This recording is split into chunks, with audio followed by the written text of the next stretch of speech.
G'day guys and welcome back to our Kart Class Podcast. Today we're looking at why your driver is fast in practice but slow in racing. Now it's so frustrating. You've gone to the track, you're trying stuff, you're improving your driving, you're setting some PBs and you're getting some real confidence heading into your next race event. Put new tyres on, get 30 karts around you, and now all of a sudden our speed's gone. So whether that's kart setup, whether it's the driving technique, or whether that's just the mindset. Let's try and cover off those three things. Now, when it comes to practice days, generally there's a lot less pressure. So with less pressure it's just easier. Like you're not overthinking the corners, you're driving naturally, you're feeling good about yourself, and most of the time you're just racing the clock. So you're just looking at your micron data or your Alfano lap timer, and you're crossing the line and you're just trying to see what lap times you're doing. Now, whether that's faster or slower, but it gives you a bit of a gauge on, okay, I've made a mistake, I can try and pick up that in the next lap. But there's a lot less things to worry about rather than a race day.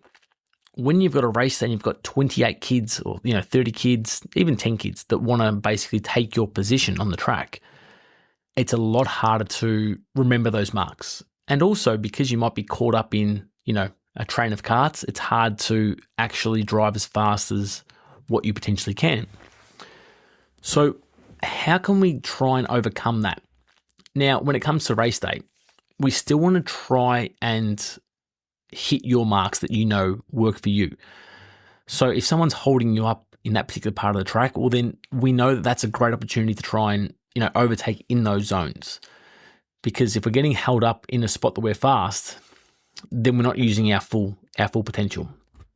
Now, when it comes to just getting around from a track condition point of view, on a practice day, whether you're there by yourself or there's, a handful of 20 karts on the track, because everyone's trying to drive fast laps in practice, we typically see everyone driving the same line. But when it comes to a race day, because there's race starts, there's people overtaking, there's a lot more debris that can go on the track, whether that's grass, it's marbles, it's dust, because not everyone is actually worrying about fast lap times. It's actually about track position and it's the overall, finishing position for you guys.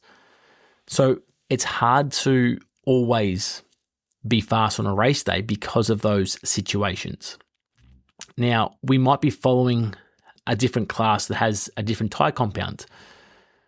So you could be a cadet driver, and now all of a sudden you're following a senior driver for a race day. And so now you're on a changing rubber. So you're actually following and you're trying to pick up that rubber automatically as you're driving. And then it's trying to lay down your tyre compound onto the track. So from a kart setup point of view, you might have to make a few tweaks from a practice day to maintain or to improve your speed on the race day.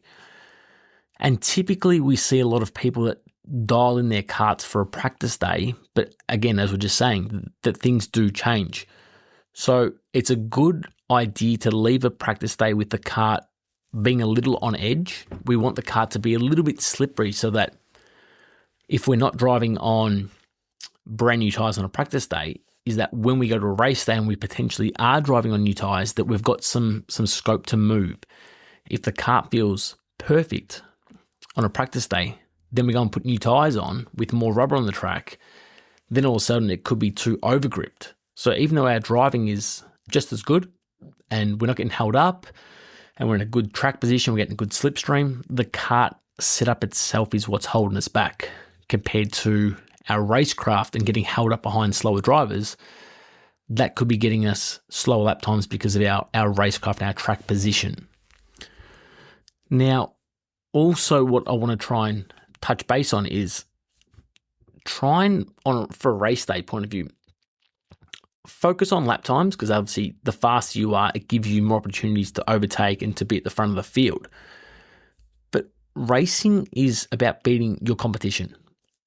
Now, so many times I've won races and I've been, the 10th fastest person, the 15th fastest person, but I may have got an absolutely amazing start. So I got to the lead, or, if I was starting on pole, I was able to build a gap and advantage on the first couple of laps. And then even though people would be, doing fast lap times and potentially catching me, I'd build up enough of a buffer, or I would defend at the right time so that it would slow them up, that another kart would get past them. It's not always so dependent on lap times when it comes to racing, because that's the natural fact of the word. It's racing, it's beating the other people around you. So don't get too hyper focused on, I'm a bit slower on race day. If you're still beating the people around you, or you're still in front of the people that you typically wouldn't be, then we're doing a decent job. That's not to say we can't improve on the mindset, the racecraft, or the kart setup, but let's just see how our kart's positioned on the track, and whether we are actually beating more karts than not. From a mindset point of view, we want to try and focus on visualizing ourselves hitting those marks. So typically when I would race, now I've stopped a few years ago, but I would put my helmet on, maybe 3 or 4 laps from the other class finishing, sit in the kart, not put the visor all the way down, but I'd basically put it most of the way down, so other drivers or people around me couldn't really engage with me. I wasn't necessarily focusing on them. And I'd just basically close my eyes and just try and visualize myself hitting my marks, getting a good race start, potentially overtaking people if I was starting in the mid or the back of the pack. And if I was at the front, trying to visualize myself winning these races. It's super important to try and replay what you've done and what you want to do. So if you've driven a track, thousands of times, then you know the marks, you know the apexes, you know where to accelerate, you know where to overtake.